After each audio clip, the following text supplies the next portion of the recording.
Good morning friends, পম্পারোহি ব্লগে তোমাদেরকে অনেক অনেক ভালোবাসা আর স্বাগত জানিয়ে আজকে একটা নতুন ভিডিও শুরু করছি। আশা করি তোমরা যে যেখানে আছো সবাই খুব ভালো আছো, আমরাও ভালো আছি। হ্যাঁ, আমার আগের যে জীবনটা ছিল শ্বশুরবাড়িতে যেইভাবে ভুগছিলাম তার থেকে কিন্তু এখন অনেকটাই ভালো আছি। মাঝে মাঝে মনটা খারাপ হয়ে যায়, মানে এমন কিছু অদ্ভুত অদ্ভুত ঘটনা শুনি, আর আগে তো চোখের সামনেই দেখতাম, তো এখন সমস্ত আবার শুনতে পাচ্ছি, খুবই মনটা খারাপ হয়ে যায়। তো যাই হোক, সেটা তোমাদের পরে বলছি। তো এখন আমি চলে আসলাম গোপালকে দেখাতে। দেখো, রোজই আমি ভিডিও ছাড়ি, তো দিদিকে বললাম, দিদি গোপালকে তো দেখানো হয় না, আমাদের ঘরে যে জাগ্রত গোপাল আছে, তো গোপুসোনাকে আজকে একটু দেখিয়ে দিই। দিদি পুজো দিচ্ছিল, মানে ঘুম থেকে উঠে এই ফার্স্টে গোপুসোনাকে খেতে দিচ্ছিল, তো সেটা আমি তোমাদের সাথে শেয়ার করছি। দেখো, গোপুসোনাকে ঘুম থেকে তোলা হয়েছে, আর তারপরে এখানে দিদি চা করলো, আমরা চা খেলাম, আর মেয়েও বায়না করলো, ওকে একটু চা দিলাম, মানে লিকার চা। ও বায়না করছে যে একটু দাও একটু দাও আমাকে, একটু একটু একটু ওকে দিলাম একটুখানি। জল ওষুধ আগে খেয়েছে, এখন ওকে হরলিক্স দিয়ে দুধ দিয়ে ওটস দিয়ে খাওয়াবো। আর আমি ওকে বলছি মাম্মা খাও, কিন্তু মোবাইলটা হাতের সামনে ছিল না, আর মোবাইলটা হাতের সামনে ছিল না বলে ও মারাত্মক বায়না শুরু করে দিয়েছে যে মোবাইল যতক্ষণ না আসবে ও ততক্ষণ খাবে না। তো যাই হোক, কিছু আর করার নেই, অগত্যা দিদিকে বললাম, দিদি আর আমার মোবাইলটাতে চালিয়েছি, ভিডিও করছি, তো দিদিকে বললাম দিদি তোর মোবাইলটা দিয়ে, তো ওর মোবাইলটা দিল, তারপরে ও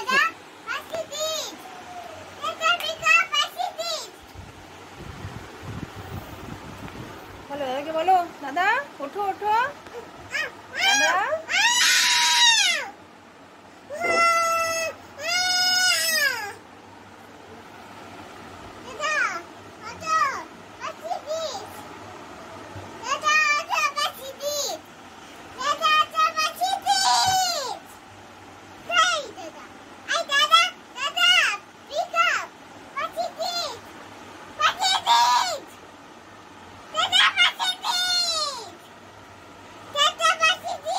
প্লিজ প্লিজ দাদা, ওয়েক আপ প্লিজ।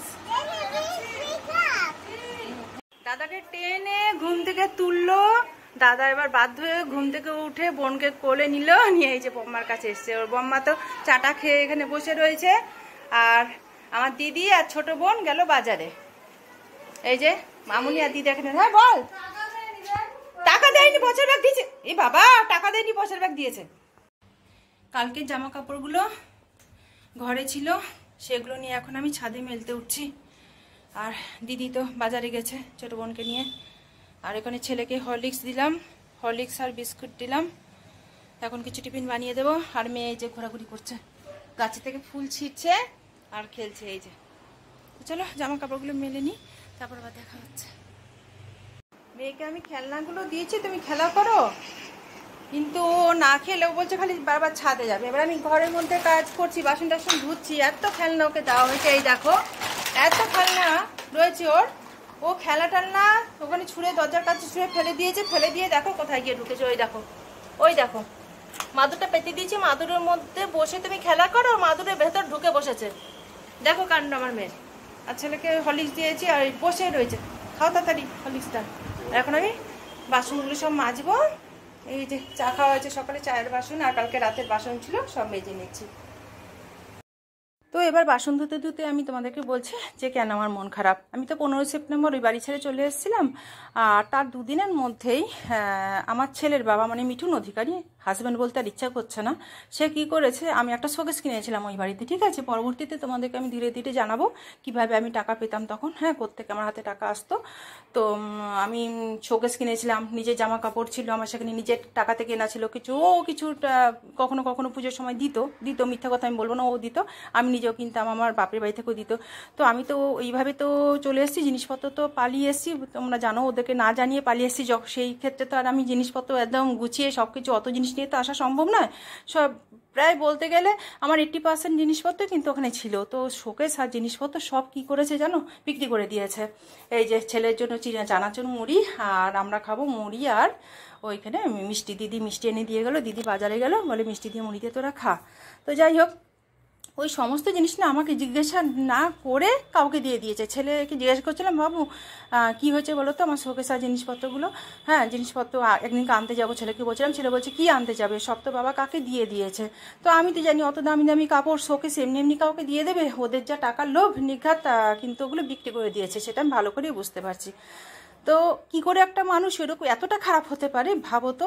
আর আমার শ্বশুর শাশুড়ির কথা বলি, তারা যখন নাকি অত বড় শোকেসটাকে বাড়ি থেকে নামাচ্ছিল গেট দিয়ে, তারা কি চোখে পড়লো না, তাদের চোখে পড়লো না? তারা বলতে পারলো না যে কী করছিস মিঠু, এটা ওর জিনিসপত্রগুলো ওর টাকায় কেনা, তো তুই এভাবে এগুলো বিক্রি করে দিচ্ছিস, বাড়ি থেকে বার করছিস, ও তখন ঝামেলা হবে না? তো ওকে অন্তত ফোন করে জানা, ও পারলে নিয়ে যাক এগুলো, ঠিক আছে, ওর জিনিসও নিয়ে যাক। তারপর যদি বলে না নেবো না তখন বিক্রি করিস, এখন কেন ওগুলোকে এইভাবে বিক্রি করে দিচ্ছিস? ওটা কীরকম শ্বশুর শাশুড়ি, সত্যি মানে কি বলবো, বলার কোনো ভাষা নেই। আর যদিও আমার ওদের সম্পর্কে অনেক অভিজ্ঞতা হয়েছে, সেটা আমি পরবর্তীতে তোমাদেরকে যতটা পারবো সম্ভব আমি শেয়ার করব। তো এই কালকে জামা কাপড়গুলো সব পরে আসছে, এই সমস্ত কথা নেই, পরে আবার বলবো। জামা কাপড়গুলো কালকে সব তুলে দিয়েছিলাম, সেগুলোকে মানে বৃষ্টি নেমেছিল বলে তুলে দিয়েছিলাম, খালি তো ঘন ঘন বৃষ্টি আসছে, তো আবার মেলে দিয়েছি। আর এখানে স্নান টান হয়ে গেছে আমাদের, বসেছি খেতে। দিদি এই সমস্ত লোটে মাছ করেছে, আলু ভাজা বেগুন ভাজা করেছে, এসব দিয়ে খাওয়া দাওয়া হলো। খাওয়া দাওয়া করে মেয়ে খেতেই না চেয়ারের মধ্যে ঘুমিয়ে পড়েছিল, ওকে তুলে নিয়ে বিছানায় শুয়ে দিলাম। আর পাশের ঘরে আমার ছেলে ওর বম্মার সাথে শুয়েছে, আর এখানে আমি আমরা তিনজনে বেরোচ্ছি কিছু কেনাকাটা করতে। ওই ছেলের জন্য দুটো গেঞ্জি কিনতে হবে, আর এর মধ্যে একদিনে বেরিয়েছিলাম, খালি আকাশ মেঘলা থাকে, বৃষ্টি হয়, এই করে করে বাধা পড়ে। জুতো কিনতে হবে, আমার জুতো লাগবে না, ওই আমার বোনের আর দিদির জুতো লাগবে।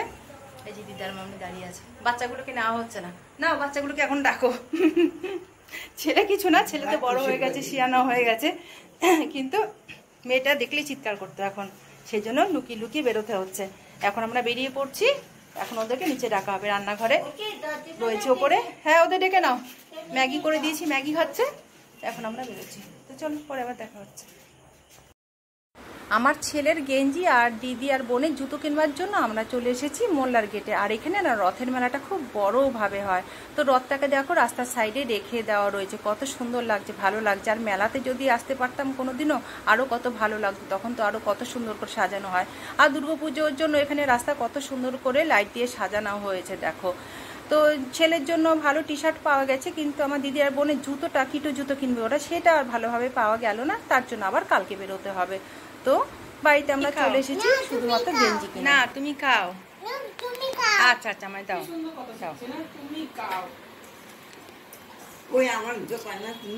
বম্মাকে দাও, বম্মাকে দাও, তুমি খাও, তুমি খাও। দাদাকে দাও, দাদাকে দাও, দাদাকে দাও, না আমাকে একটু দাও। আমাদের ঘরে ঢুকতে ঢুকতে 8টা বেজে গেছে, তো খিদেও খুব পেয়ে গেছে। সন্ধ্যার সময় তো খালি বিকেলের দিকে চা খেয়ে তো বেরিয়েছিলাম, তাই খুব খিদে পেয়ে গেছিলো, তাই জন্য আমি একটু চিড়ে ভাজা খেলাম, আমার সাথে মেয়েও আবার একটু চিড়ে ভাজা খেলো। আর এখানে ছেলের জন্য দুটো টি শার্ট এনেছি, একটা ব্লু একটা ব্ল্যাক, তো দেখো টি শার্ট দুটো। তো যাই হোক ভিডিওটা এখানে আমি শেষ করছি, আর বড় করলাম না, আর শরীরে অত দম নেই, পারছি না, এইবারে তাড়াতাড়ি খাওয়া দাওয়া করে ঘুমোবো। তো তোমরা সবাই সুস্থ থেকো, ভালো থেকো, সাবধানে থেকো, আবার দেখা হচ্ছে নতুন একটা ভিডিওতে, ততক্ষণ পর্যন্ত টাটা।